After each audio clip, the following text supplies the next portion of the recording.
To all the home cooks out there, if you're looking for ways to spice up your cooking and make your dishes more exciting, you're in the right place.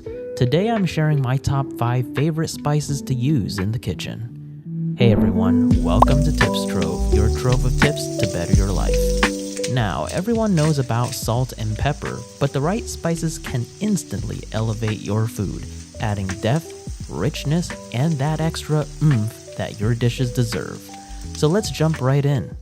Number 1, McCormick's Green Goddess Seasoning Blend. This one is fantastic on chicken. It gives it a fresh, herby, and deeper flavor. It's also amazing on vegetables. If you like a mix of herbs with classic seasoning pairings, this is definitely one to keep in your pantry. Number 2, McCormick's Thai-style chili pepper. One of my personal favorites. Don't confuse this with regular chili flakes you get at pizza places. This has a stronger punch, but also that subtle sweet undertone that makes it so much better. Use it on just about anything when you want that perfect kick of heat. Number 3, Master Javi Dry Seasoning. You don't need to be grilling or barbecuing to love this blend. Even when cooking on the stovetop, this seasoning brings a bold yet slightly sweet flavor to veggies and white meats like chicken.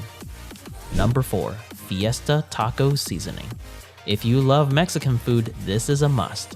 Whether you're making tacos, tostadas, or even Mexican rice, this seasoning gives you that savory restaurant-style flavor with just a touch of paprika heat. Number 5, Beef Tallow.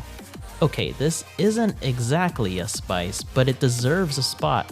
If you enjoy cooking with butter or rich oils, try beef tallow. It adds incredible flavor to vegetables, almost like you cook them in steak drippings. It's rich, savory, and seriously delicious. If you want to check out any of the spices I've mentioned today, the links are in the description. As an Amazon associate, I earn from qualifying purchases, so thank you for supporting the channel. Be sure to subscribe for more helpful tips, and let me know in the comments, what are some of your favorite spices to cook with? This is Tips Trove, thanks for watching, and I'll catch you in the next one.